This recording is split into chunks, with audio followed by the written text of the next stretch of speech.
स्वागत है। आज हम कानपुर विश्वविद्यालय की एक काफी अनोखी पहल पर बात कर रहे हैं।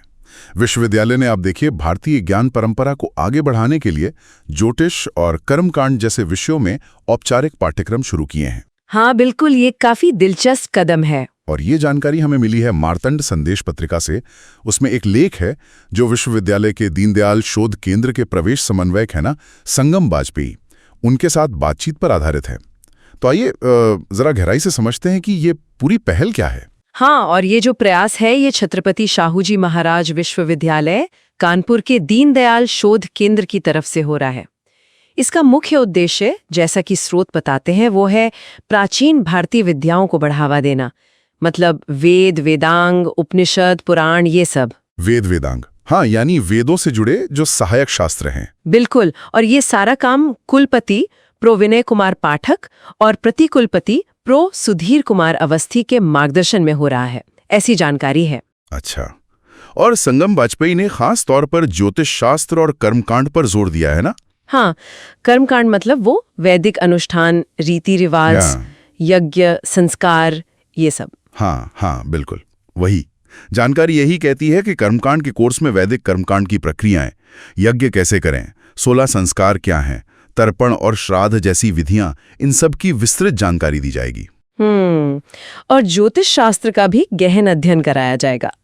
स्रोत तो ये भी कहता है कि ज्योतिष जीवन को दिशा देने में खास महत्वपूर्ण है। ये दिलचस्प है कि स्रोत में इन पाठ्यक्रमों का उद्देश्य सिर्फ किताबी ज्ञान देना ही नहीं बताया गया है, बल्कि आध्यात्मिक मार्गदर्शन करना भी। हाँ, ये बात कही गई है। ये पारंपरिक गुरु शिष्य परंपरा जैसा लगता है कुछ हद तक, पर एक यूनिवर्सिटी सेटिंग में ये कैसे होगा, इस पर कुछ बताया गया है? देखिए, स्रोत इस कैसे पर ज्यादा विस्तार से तो नहीं बताता, लेकिन इस बात पर जोर जरूर है कि लक्ष्य छात्रों को एक सफल और आध्यात्मिक जीवन जीने में मदद करना है।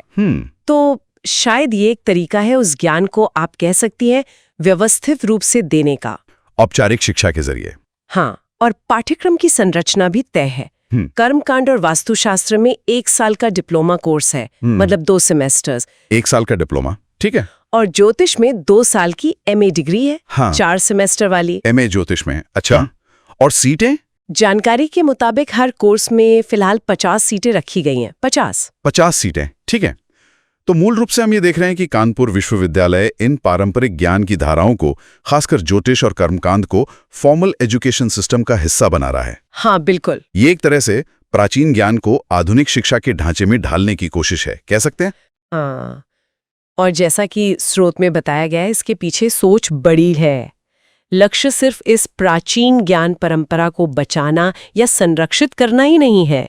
उनका मानना है कि इससे समाज का उत्थान होगा और भारत के इस ज्ञान को वैश्विक मंच पर स्थापित करने में भी मदद मिलेगी। मतलब इसे रिवाइव करके एक तरह से दुनिया के सामने रखना। हाँ, एक नए व्यापक दर्शक वर्ग तक पहुंचाने का प्रयास लगता है। ये वाकई एक अहम कदम है, और जाहिर है इस पर अलग अलग तरह की प्रतिक्रियाएं भी होंगी।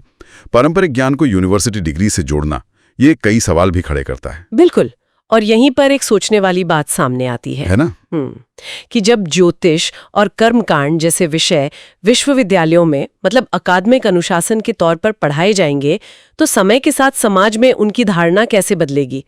उनके अनुप्रयोग पर इसका क्या प्रभाव पड़ेगा?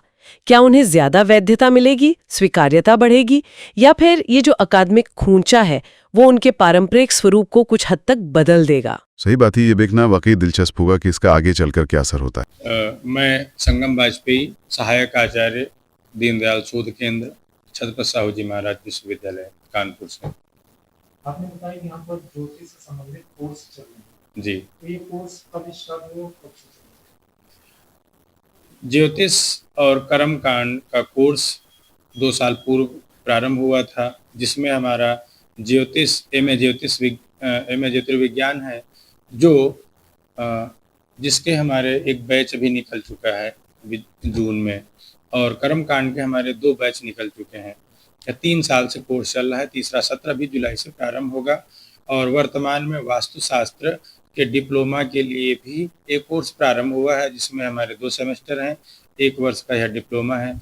वास्तु संबंधित सभी समस्याओं के समाधान के लिए एक कोर्स डिजाइन किया है विश्वविद्यालय ने। वह अब की बार रनिंग में आएगा। यहाँ पर जो शिक्षक हैं वो कहाँ से? मैं केंद्रीय यूनिवर्सिटी से हूँ, केंद्रीय संस्कृत यूनिवर्सिटी से। हमारे साथ में श्रीमान श्रवण कुमार द्विवेदी जी हैं, वह इंदौर से उन्होंने पीएचडी किया है और अभी सेना में सेवारत थे, वहाँ से निवृत्ति लेकर के और यहाँ पे सेवा दे रहे हैं, कार्य कर रहे हैं। और एक स्वयं प्रकाश अवस्थी जी हैं, वह ज्योतिष का कार्य कर रहे थे और यहाँ पे सहायक के रूप में उनकी नियुक्ति हुई है। ज्योतिष और वास्तु में एक मिनिमम जो एजुकेशन वो कितनी चाहिए?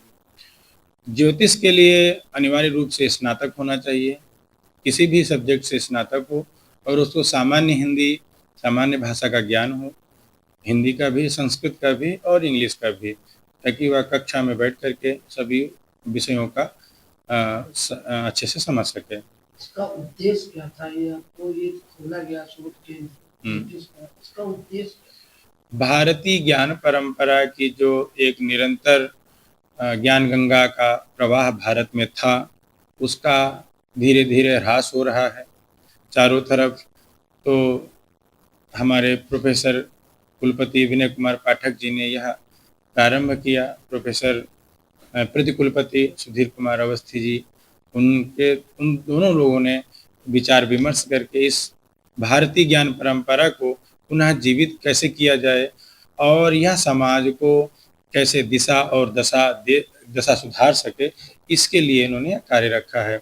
और हमारे वहाँ आचार्य भी जो कर्मकांड के यहाँ से निकले, वह व्यवस्थित शास्त्र विधि के अनुसार जो कर्मकांड में विधि और निषेध का विषय बतलाया गया है, वह अच्छे से संपादित कर सकें।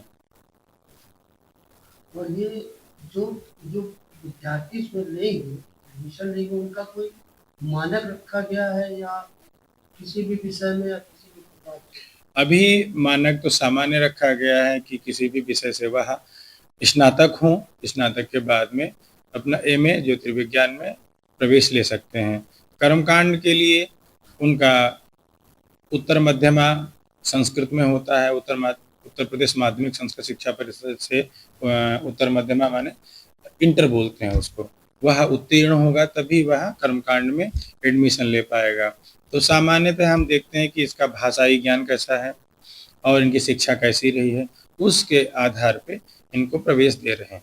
इसमें क्या संस्कृति अनिवार्य है कि किसी भी विषय का विद्यार्थी हो उसमें एडमिशन ले सकते? जी, कर्मकांड में संस्कृत अनिवार्य है, ज्योतिष में संस्कृत अनिवार्य नहीं है, लेकिन संस्कृत की समझदारी आवश्यक है, क्योंकि शास्त्र का जब अवलोकन करेंगे तो बराह मिहिर जी का है, आर्यभट्ट जी का है और बहुत ढेर सारे ग्रंथ हैं जो संस्कृत में ही हैं, उसकी व्याख्या हम हिंदी और इंग्लिश में पढ़ते हैं, तो उसका सामान्य ज्ञान आपको होना चाहिए, यह देखा जाता है। उम्र का कोई वो है criteria? उम्र का अभी तो क्राइटेरिया निश्चित नहीं किया गया है, लेकिन आगे चल करके एक निश्चित किया जाएगा। अभी तो किसी भी उम्र के स्वाध्यायी और जो इस क्षेत्र में आना चाह रहे हैं वह आकर के स्वाध्याय कर सकते हैं और अध्ययन कर सकते हैं आकर के। इसमें किसी कैटेगरी का कोई मानक नहीं? नहीं, इसमें सामान्य से और ओबीसी, एससी, एसटी सबके लिए यह खुला है, सभी लोग इसमें प्रवेश ले सकते हैं।